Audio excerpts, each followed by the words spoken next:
We'll get started. We have the Medford School Committee meeting dated Thursday, March 20th, 2025 at 5:30 p.m. It'll be a committee of the whole meeting and held remotely via Zoom only. The meeting can be viewed through Medford Community Media on Comcast and Verizon. Participants can log or call in by using the following link or call-in number. The meeting ID is 952-1257-8486. Questions or comments can be submitted during the meeting by emailing medfordsc@medford.k12.ma.us. Those submitting questions or comments must include the following information: your first and last name, your Medford street address, your question or comment. The committee of the whole meeting is being called to focus on the overview of the fiscal year 26 budget proposal and will be presented by Mr. Gerald McHugh, our budget analyst.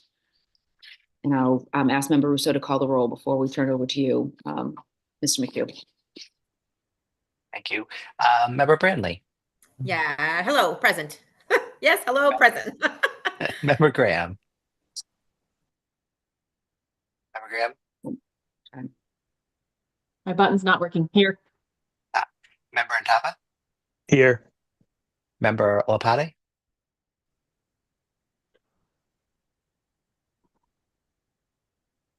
I see you on Zoom. He just unmuted. So say one more time, Member Olopade. Hi everyone. I can't my camera won't let me turn it on. Oh, I'll fix that. thank There you. you go. And you're here. You're here. Yes. Member Here. Reinfeldt. Present. Member Russo present. Mayor Lungo-Kern. Present, 7 present, 0 absent. Next up, we'll just turn it right over to Mr. McHugh, our budget analyst. Thanks. Thank you. Thank you, Madam Mayor. I have to share my screen here.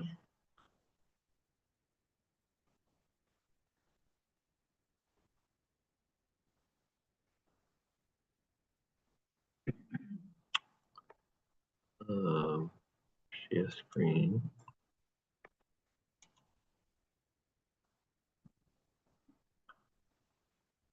Okay. Okay, is this, people can see this now? Okay. All right, well, we have, concluded all our budget meetings at the school department. We've prepared a draft budget, and this is what we're going to go over tonight, kind of the results of a lot of work by school staff and administrators here at Medford School System. We've had our meetings, as I said.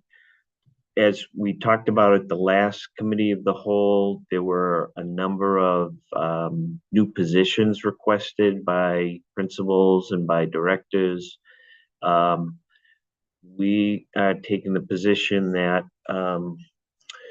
we're going to hold on those positions for now. Well, certainly there's budget considerations with adding a lot of new positions, but the two main reasons are that we do have, or we are planning on adopting a new schedule for the high school, and we don't know what implications that might have on staffing. And of course, the federal grant status for next school year is a bit muddled right now.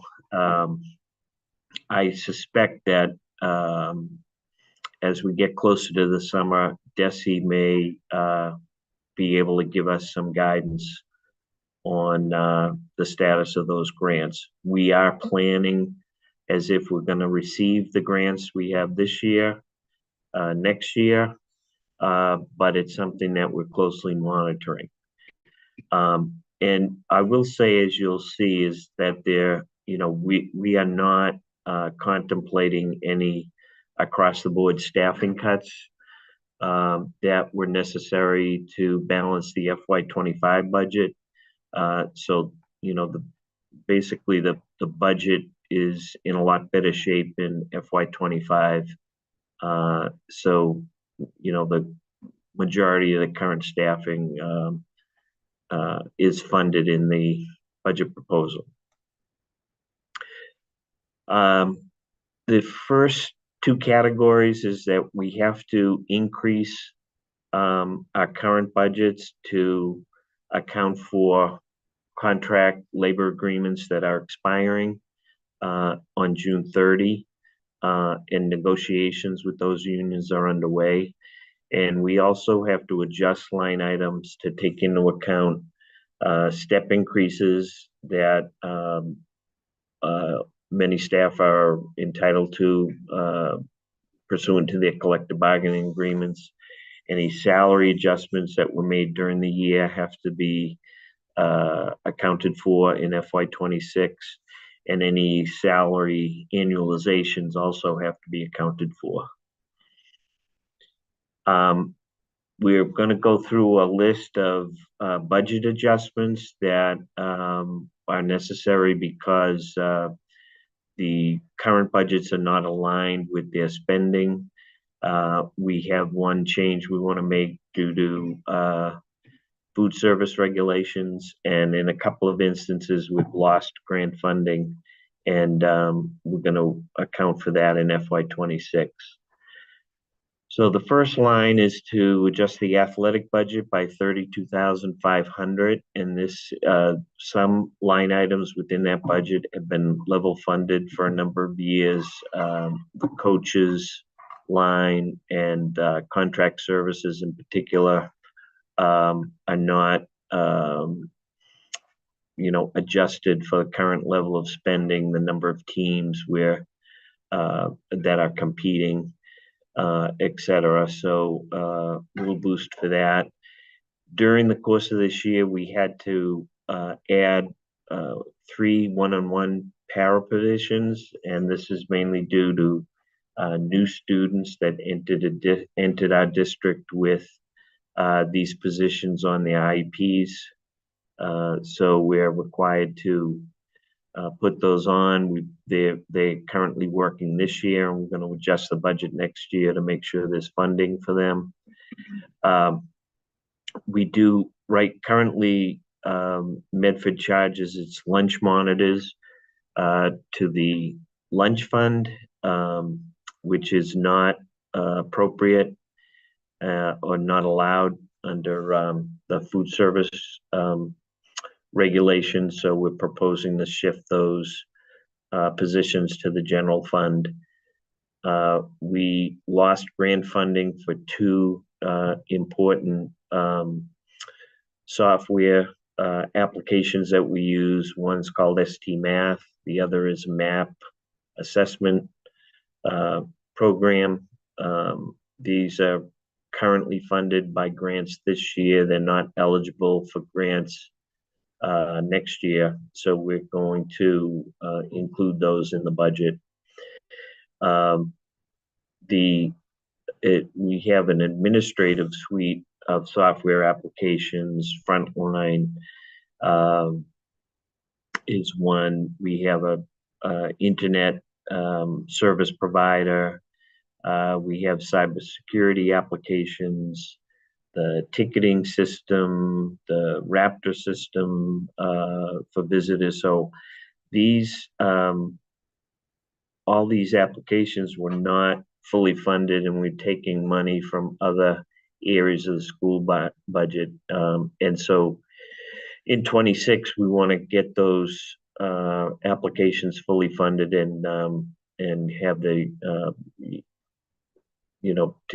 because they're critical to the operations of the school department. This year we added a academic lead position, which is essentially a building full-time building substitute teacher at the high school level. We added one to the vocational program due to vacancies.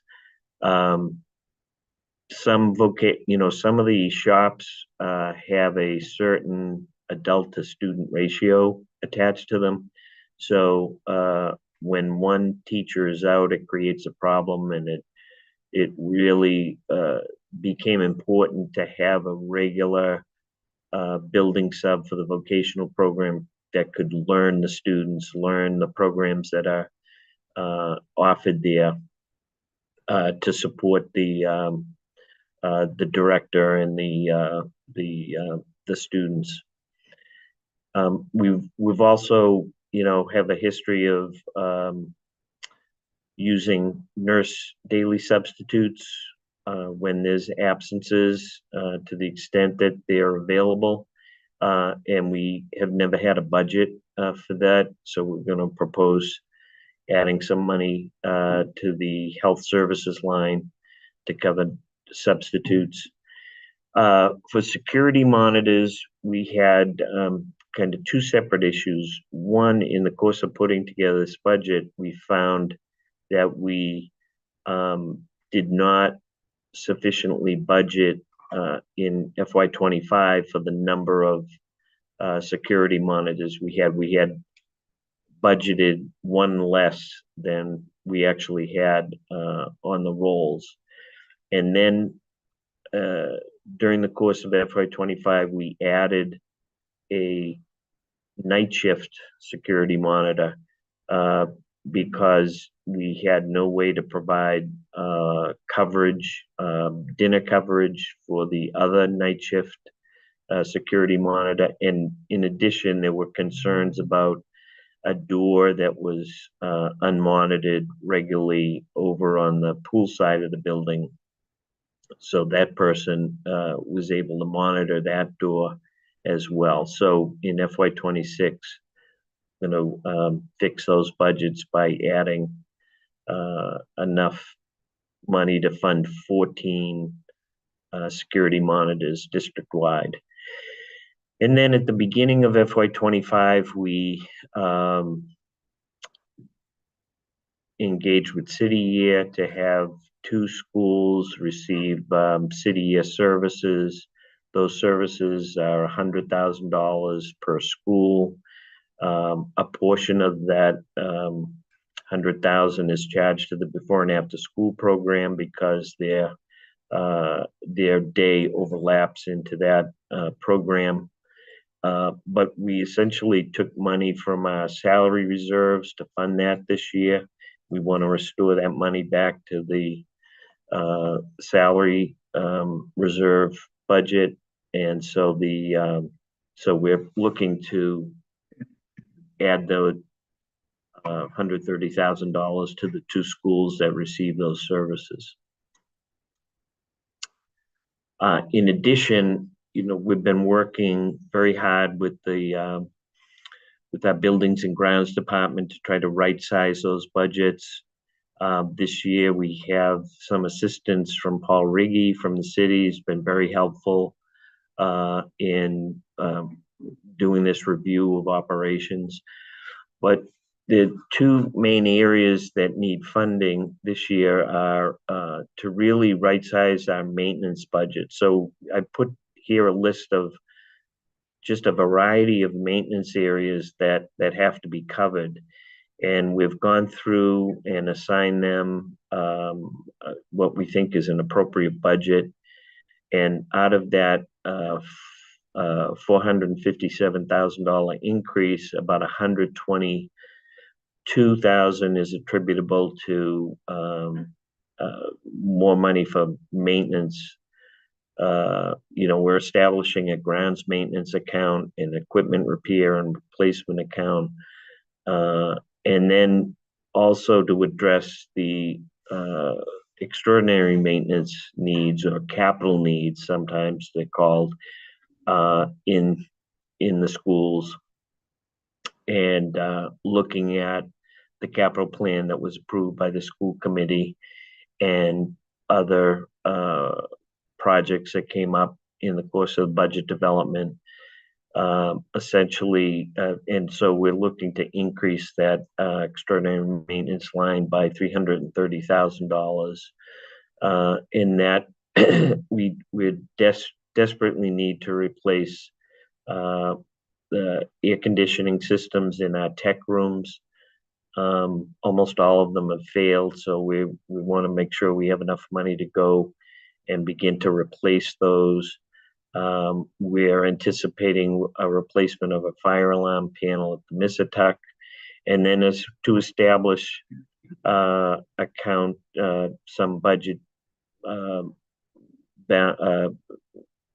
bandwidth to replace shades and blinds in the schools as are needed, sometimes door replacements needed,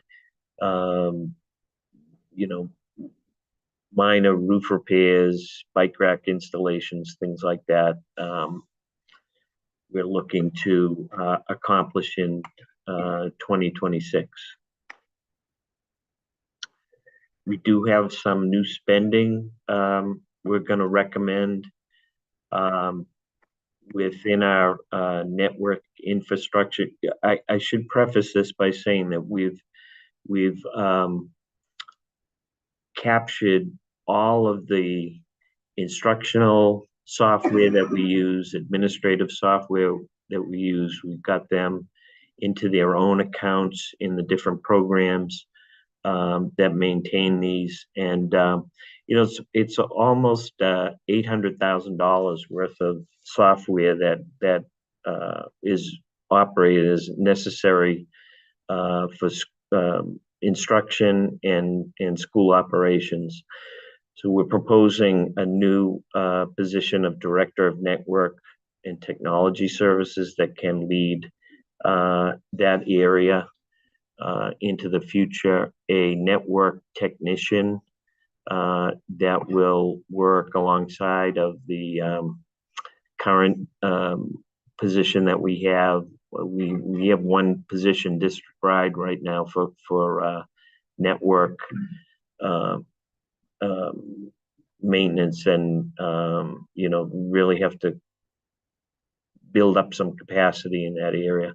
And then, of course, we didn't have money for replacing equipment that's in the network. So we have servers and power supplies that have reached the end of their useful life, and we need to begin replacing those. Likewise, in special education, our transportation line is increasing in FY26 and by about $104,000, and I'm going to give a separate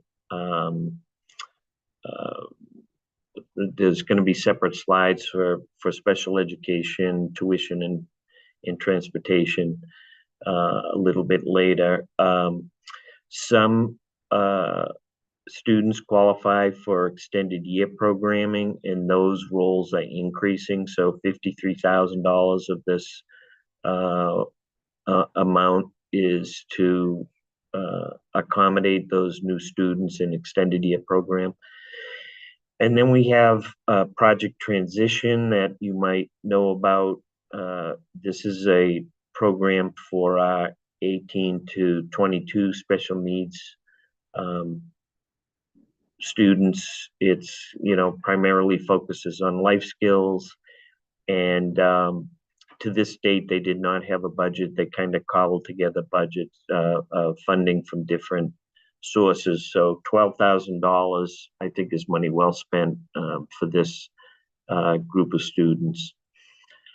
The high school's also requesting to expand or to increase the amount of money they have for the summer program. Actually, there's no general fund budget for the summer program. At one point it was, I guess it was contemplated that it would be strictly fee-based, but over the years, students that need to attend the summer program sometimes qualify for fee reduction or a waiver of the fee. And that, so this $30,000 will provide the school with an opportunity to get more students into the program and properly fund it. I don't know if you remember at the last committee of the whole meeting, the summer school revolving fund was in deficit, and this is going to go a ways to correct that. And then we also have in the security monitor contract the ability to hire daily substitutes. We haven't done so yet, but we should, if we intend to do that, we should establish a small budget in the security program to fund daily subs.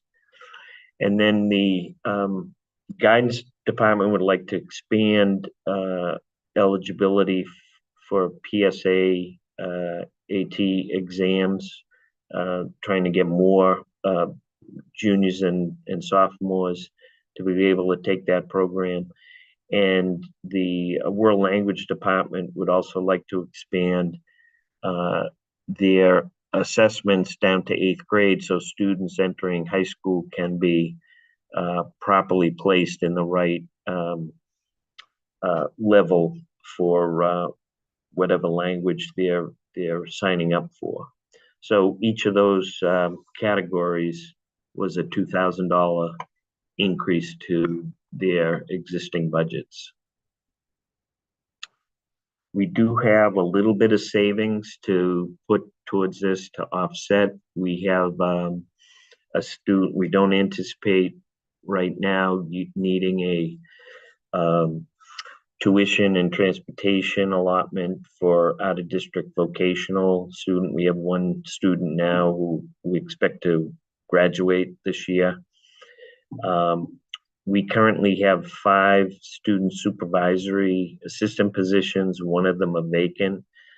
We would not fund the vacant position, and that would leave 4 positions, one each for each of the elementary schools.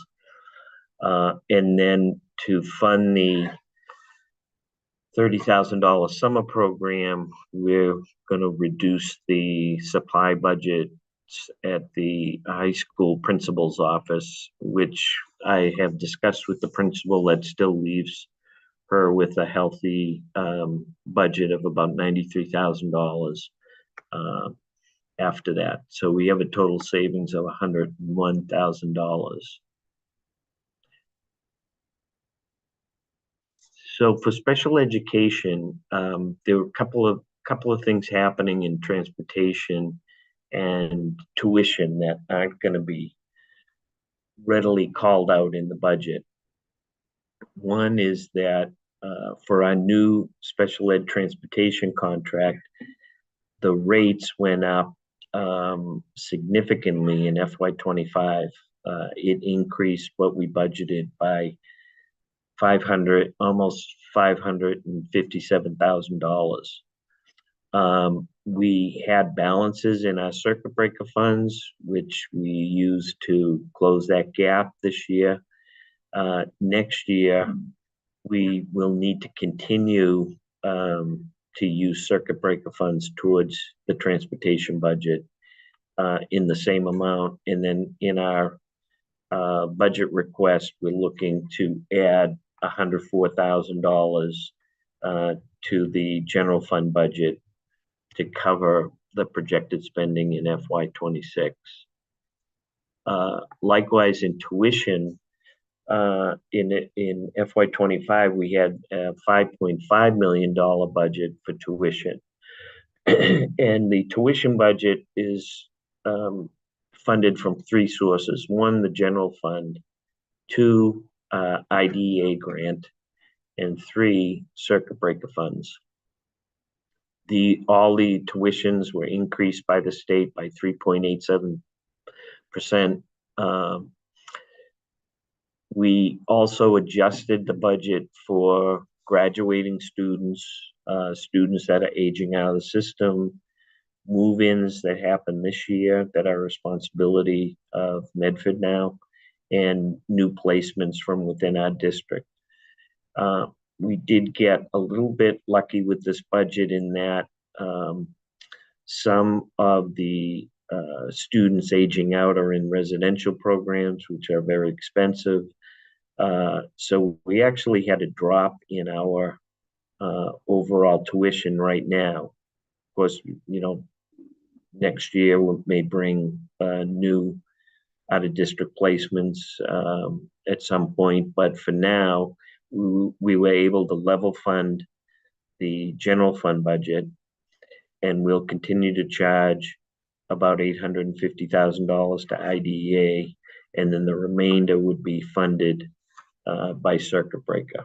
So we feel confident that the circuit breaker funds we'll receive in FY26 will cover the 1.6 in tuition and the 557,000 in transportation. And there should still be some left over in case we have any new tuitions to deal with in 26.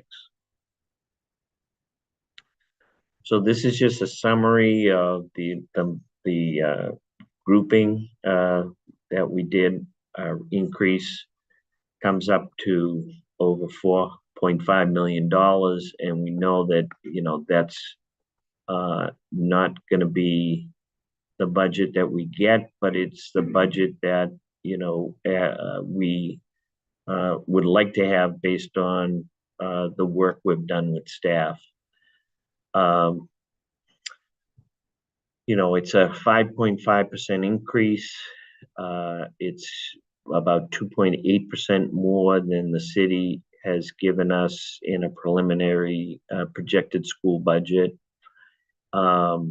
We do have we included in the budget, it's already baked in that we will continue to implement chargebacks to certain programs that use our facilities and our administrative services. And what we're working on now for the public hearing is looking to see what opportunities we have to kind of close the funding gap and get as close as we can to what the city might is projecting. So what we're looking at right now is balances that are in our revolving funds that might be able to take on some positions. We're making sure we have all our positions that are funded in grants properly allocated to those grants. We do think we have this, the Question 8 funds that the voters approved that provided $4 million for high school new schedule implementation, for teacher salaries, and for paraprofessional salaries. There, because those contracts were in place for FY25 and the money was available in FY25, to the extent that we won't really know this for certain until negotiations conclude, but I'm thinking that there'll be a balance in that $4 million that we should figure out a way to carry that into FY26 to make sure that first $4 million gets paid out the way the voters approved it. So I'm going to, I think we can anticipate using Question 8 funds in 26 to help with those collective bargaining agreements that get approved either before this year or early next year. There's also $391,000 in homeless transportation reimbursement that the state provides, and we would like to use that to offset our homeless transportation account and kind of get us closer to that city number. So that at the public hearing on Monday, we'll be able to provide a list of other opportunities that we identify to help fund the budget we're presenting tonight. Oh. Let's see. If I may, from the chair, ask a question, Sure. because 5.5% increase over fiscal year 25. And then you mentioned the $4 million carryover, because yes, we need to spend that the way the voters expect us to spend it. Yeah. But we also can use some of that money for things we outlined in the questions, which I think would cover a lot of what you had in that $500,000 range for maintenance. So is that being included to be paid for out of the 4 million, or is that included in the 5.5% increase? Because we obviously don't want to use the 4 million to extenuate a situation where we're keeping personnel that we can't afford down the line and just getting in another hole. Yeah. So if you maybe explain that, will that bring this down to 5%? I mean, So the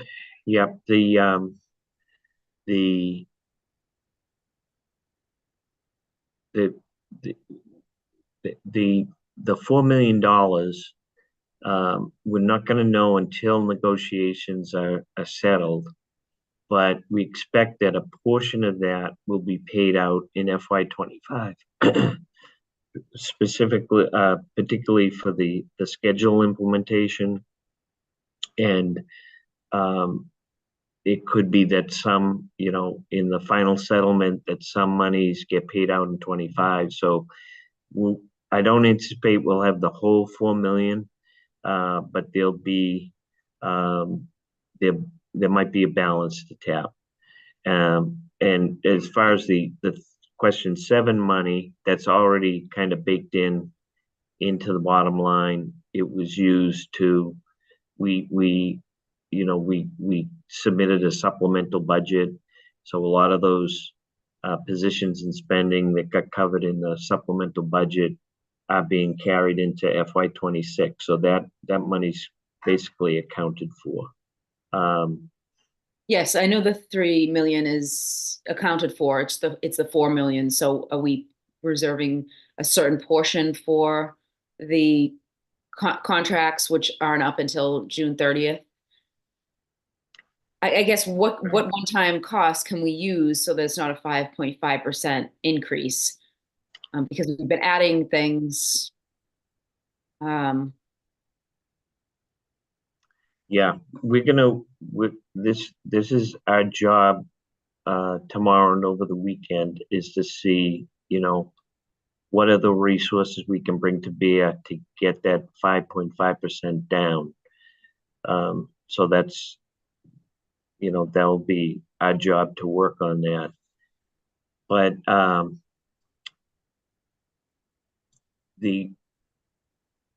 there will be some portion of the 4 million that I think will still be available for teacher and paraprofessional contracts in 26. And then, of course, the other thing we have to be cognizant of is that eventually, when that money runs out, it has to be replaced in the budget, or positions have to be cut. But so we should be intentional about how we want to kind of wind down from whatever money out of question 8 gets rolled into 26. Yeah, and hopefully there's more progress before just next week, because with a $7.5 million override, I think we were all hoping maybe not to be in a position where we had to cut anything if we planned correctly. So hopefully there's more work that will be done. So we're not seeing this picture as a 5.5% increase, and it's a little bit more manageable. Yeah. Okay. We're on the same page. Okay, thank you. Member Graham? Thank you. So I just wanted to add a few things. So Monday night, our budget hearing is simply to frame our request to the municipal budget, right? To the municipal government. So this is where we're saying to everyone, including the the council and the mayor, and I know you're here, but this is what we believe that we need. That 5.5% increase is actually not different than what our increase was outlined in Chapter 70. So when I looked at the Chapter 70 numbers, they outlined that our portion would be going up by 5.5% or something like roughly there. So that number is consistent with even what the state outlined that our number would look like, right? Now, it's more complicated than that, but I think directionally, that number is not like sort of out of bounds. The budget process that we've laid out has another step later in probably May and into June to like get to full reconciliation of what the municipal government is able to provide, which may require changes to what we outline and approve as our request, right? So this is our request. There's a step 2 that says, if our request is different than what the city ultimately can provide, based on what the mayor recommends, based on what the council approves, then we have to like take another vote to approve like a balanced budget, right? The other thing that I'll mention, because we do have so many new members, is anytime that we are in like active negotiations with the teachers union in particular, this time in the budget is like as uncertain as it can possibly be, because out of our 800-ish staff, like almost 500 of them sit in the teachers union. So without clarity on that just yet, there's a lot of uncertainty that between now and June, hopefully, fingers crossed, we will like get to certainty on and like put, have a path forward that will allow us to refine this number with facts instead of, just like we heard from Bob last night, like we're planning, but these numbers are sort of always changing. So I think that when I remember going through this process a few years back where we were at the end of a teacher contract, it was the same sort of way uncertain feeling about like what was going to happen and where it was going to land. So I guess like overall, I just want to make sure that the people who are listening understand that A, this is a request, B, like there is a reconciliation process, and C, like the uncertainty that Jerry's having to deal with right now is likely to continue to change between request and balanced budget and come into focus. So I all of that to say, thank you, Jerry, for putting this together, because it allows us to see what the totality of the situation is. And I think for a really, really long time, the school committee never got to see what the totality of the situation was. And it led to things like underfunded maintenance budgets chronically that we're now trying to peel out of. So this, I don't think this is a wild budget in any way. And I also don't think that it's like a final, like catastrophic number. I just think like this is where we are in the process. And I'm glad that we're talking in plain language about what we believe that the district needs to serve students, because that is a piece that was so missing for so long. And now we can together make the decisions that we need to make between now and the end of June to get where we need to go and to get to that balanced budget. So I just want to say thanks to Jerry. He did a really great job, especially with like all the uncertainty that exists for us right now. And it's not just the teacher's contract. We have 5 contracts renewing on July 1. So there's a lot of moving parts that he can't, his crystal ball is probably as broken as mine. So it's really hard to know like where all of those things will land, but we're trying to work through all of that. So I just wanted to like lay that out there, both from a process perspective and from a like, yes, this is uncertain. Yes, this looks maybe alarming, but I do think like it's like the right place to be in March, which is, by the way, earlier than we've ever been in this place. So all things considered, like I'm calling tonight a win, even if it's not like a perfect slam dunk, right? Like I think we're on the right track. Thank you. Thank you. Thank you, Member Graham. I'll keep the faith, I guess. If there's no other questions, thank you for your presentation, Jerry. I look forward to your continued work and maybe some adjustments on Monday. And because of course you all know this body and this city council and myself really have prioritized our public schools. And I agree with Member Graham. We've deferred maintenance for far too long. So there's great progress that has been made. Just would be great to balance this a little better. So the ask is something that, maybe the city can really get to reasonable ask. And I know Member Reinfeld asked last night, some of the city services that have been put on hold because of us trying to really fund the schools as best we can the last several years. So, there's work to do on in the city and the schools, and hopefully we'll get there within the next, month or so. Is there a motion to adjourn if there's no further questions? Motion to adjourn. Member Branley, seconded by Second. Member Intapa. I'm going by voices. Hope I'm doing okay. Roll call, please.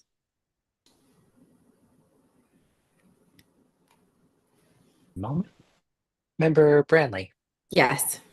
Member Graham. Member Graham. One more time. Sorry. Can you hear I me? got you there. Okay. Yep, no. Low, but good. Member Intapa, Yes. Member Olopade, Yes. Member Reinfeld. Yes. Members, yes, Mayor Longo Kern. Yes, 7 in the affirmative, 0 in the negative. Meeting is adjourned.